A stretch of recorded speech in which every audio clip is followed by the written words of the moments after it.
sounds nicer, doesn't it?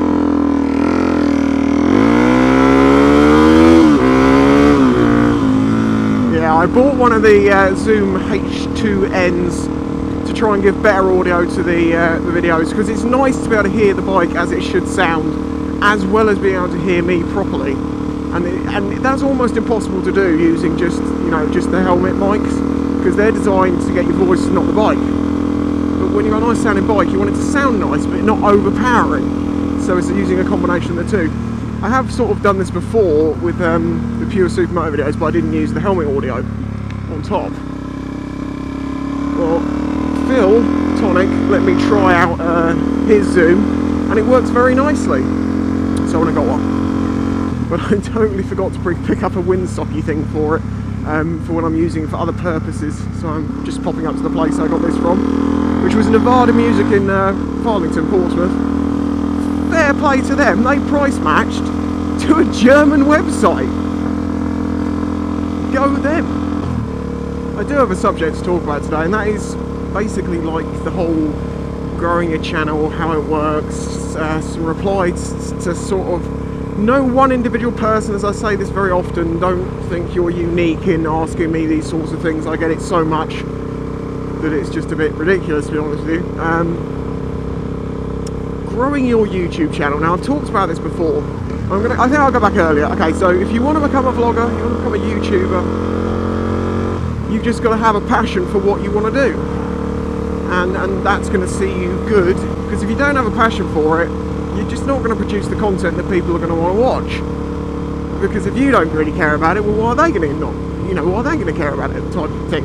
In the terms of becoming a motovlogger, and that's where I'm going to have to speak around, because that's my experience. Okay, so you ride a bike, you get a helmet camera. Oh, by the way, actioncameras.co.uk, code I am spicy for 10% off, links in the description. Yeah, you get a camera, and you just talk about stuff and upload it and see how it goes. You will need some editing software. I use Sony Vegas Platinum 11. It's old now, but it does the job perfectly fine. Many other versions are available. Help with editing, like learning how to edit. Many videos online for that. And I'm pretty much self-taught. I learned the basics as like, cut and how to render stuff. Well, I've even worked out my own render settings pretty much, but they're very, very close to the standard internet 1080 60 frames a second malarkey. And you start uploading, and there you go, you're now a motovlogger. The thing is, so often I'm asked by people, they're like, oh, I'm starting up a YouTube channel, can you give my channel a shout, or can you check out my channel? Now, I've been asked to check channels out that have no videos. I've been asked to give a shout to a channel with no videos. I've equally been asked to give like shouts and and help. Oh, can you help me get my channel out there? And it's like, I don't want to be I feel like a dick every time I have to say to people. It's like, no, I can't do that. Do you realise how many people are starting channels up? This is a recurring subject that comes up again and again and again, and it's because it's new people, they don't realise this stuff. So I'm hoping this video is something I can refer them back to. You've just started out a new YouTube channel, right? Great, brilliant. You now have to do the work to make it a success. Sure, if you produce something good that people are interested in, that's going to help you get, recognised and noticed. You won't see me just randomly shouting out people that I don't have anything to do with. I love to help channels when they naturally become something that I will talk about, like when I meet up with local vloggers. Yeah, I'll help their channels out as much as I can, but I don't want them to feel like I've sent subscribers their way in the way that, they didn't earn them, because they totally did. As I've said before, they earn the subscribers, I just show people the way. That's my way of seeing it.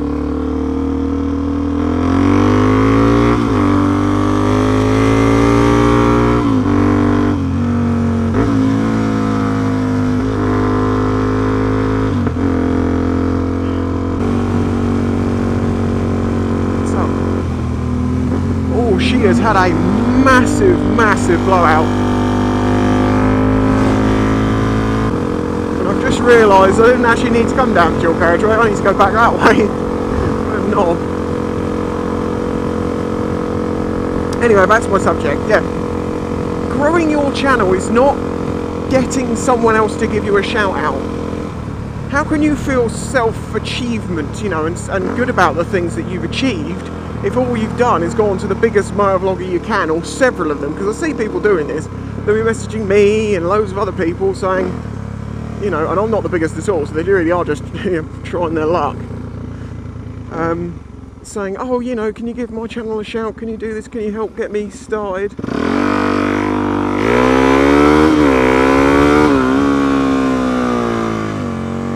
And that's not how it's done. It's hard work. It's you doing the work that you need to do to prove to people, the people who are going to watch your videos, that you're worth watching. You want to enjoy the early days when everything's cool and people are nice to you, and it's, you know, everything's a bit closer together and stuff like that.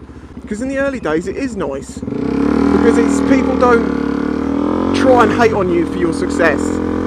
And you don't want to get too massive in the early days, because you need to learn. This isn't easy shit necessarily. I mean, for some people it comes very naturally. For others, it doesn't. And you have, if you go back, I think any vlogger, if you go back to your early videos, you cringe. You're like, why are you doing that? Why are you doing this? I don't understand why I was doing it that way. And it's because you didn't have the experience to understand how to be better at what you're doing. I mean, imagine someone learning to paint. 10 years or, you know, maybe just 3 or 4 years down the line, they look at their paintings, they're like, you know, it's okay. And then you look at their early stuff and they'll be like, oh, fucking, oh god, this is shit. But then the achievement and the happy feelings come from seeing the first thing and then seeing the last thing. So progression and getting better at your trade is very, very important for the soul, and to feel good about yourself and the things that you do. So you don't want to grow too quickly. That'll come when you start getting better at it. I think it comes down with a lot of people to the younger guys. No offence to you, a lot of you are very grounded for your age, but when you were young, you think you understand the world and how everything works and how this and that should be. And trust me, you're almost definitely wrong about it, because even at my age, I've learnt a lot. But I know that I'm probably wrong about most of the things that I'm thinking of now, or thinking that I understand. And the reason that is because every year that goes past, you look back to the previous year and realise you were a fucking idiot. Or you didn't understand things the way you thought you did. Seriously, people change and develop massively year by year, and it continues to happen throughout your whole life. You're not the same person. And you know, it's very easy for people to go back to early videos and say, oh man, you've changed. And it's like, well yeah, it's been 3 years since those videos. I probably have changed. Jesus, I wouldn't be a very interesting person if I didn't develop. You know what I'm saying? You understand this shit, right? Because you're like, yeah man, I understand what you're saying. That makes perfect sense. I'm gonna like the video. No, that's not what they're doing at all.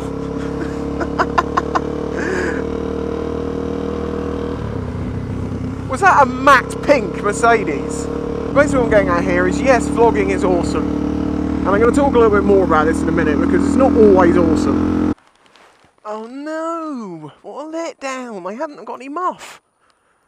I was going to get the standard muff, windsock muff thing for it. Thought came with it, but doesn't come with it. Zoom recorder, that is.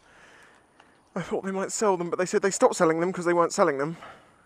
And they can get them in, and it's like, well, yeah, so can I. The other side to it, which you might not consider, is, and this is completely dependent to you as to how you run your channel and how you do things, but it's the amount of time that it takes. I've had many comments from people saying, I don't get why people say YouTube takes so much time. Well, that's because you clearly don't do it.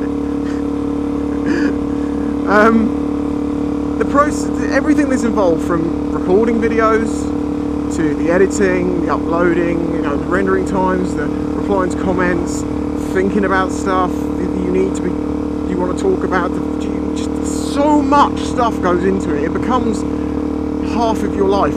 It kind of overruns your life a little bit, if you allow it to. And when I was single, my life was vlogging.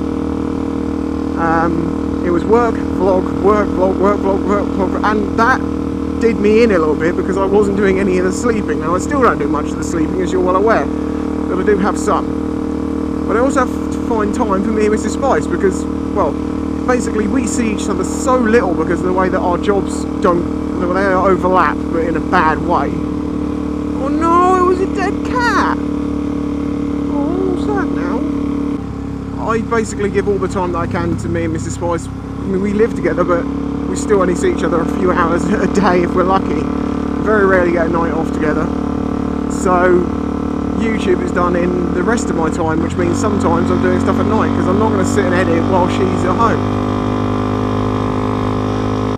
Yes, it's me.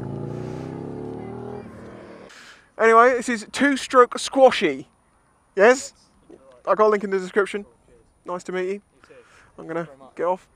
So that was two-stroke squashy, and a perfect example of natural shout-out. If I meet you, just because I happen to come by you, I am more than happy to help a fellow motovlogger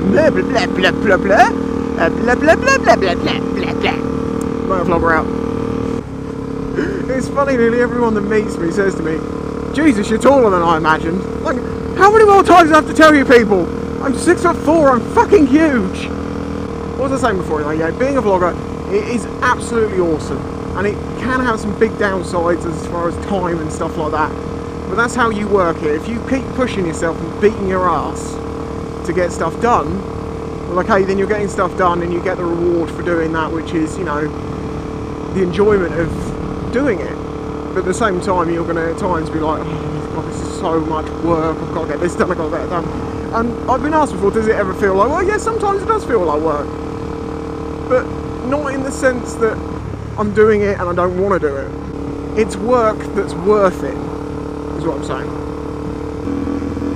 Yeah, so I think that covers a lot of stuff. I'm sure other vloggers will add more stuff in, and there's loads of stuff that I've missed.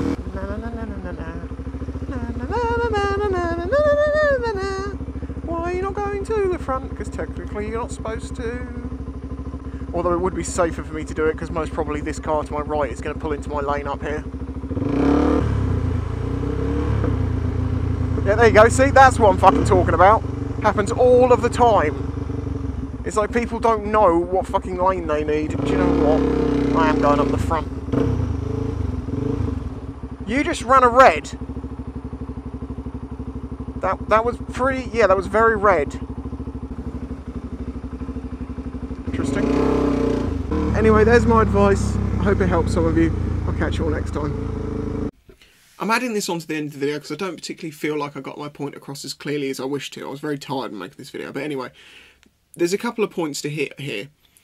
One, why larger vloggers don't tend to give shout-outs is because we're asked so much. Honestly, I'm asked daily, can you give my video a shout-out? Can you do this? Can you do that? And if we did that, our videos would be overrun by giving shouts to people that we have no connection with. We may not even know of your existence until you send us a message. And if we did give those shout-outs every time on request, well, then we get even more people asking us. And then before you know it, our videos are just shouting out other channels, and that's going to ruin our own channels. That's not what our channel is about. I think that's quite easy to understand. But I do want to help the people that ask the question about growing your channel. But it seems so often, and other vloggers do agree with me on this, most of the people that ask for this have only made a handful of videos. They haven't developed their craft. They haven't polished and rounded their vlogging style. And I think it must stem from them feeling like things aren't progressing fast enough. And so often you'll say, well, how long have you been making videos for? And they say, well, for 2 weeks or 3 weeks. And you're like, well, what were you expecting? But it becomes quite frustrating when you're constantly asked, will you give me a shout? Even though I've made it clear many times why I don't do it, other than the way that I do it. And it makes me feel like a bit of a dick every time to be like, well, no. I try and help each individual person by saying, look, maybe you need to develop this, maybe you need to improve your audio. But the point is quite simple. It's easy to understand. Make good videos with good audio and video quality, well edited. Try not to have too much dead space, be interesting, and people will like your videos. And you'll naturally grow that way. Making a couple of videos and getting a shout from someone is not going to particularly help you. I still don't feel like I particularly got my point across very well because I don't want to make this video massively longer, but it's not us being dickheads or arseholes.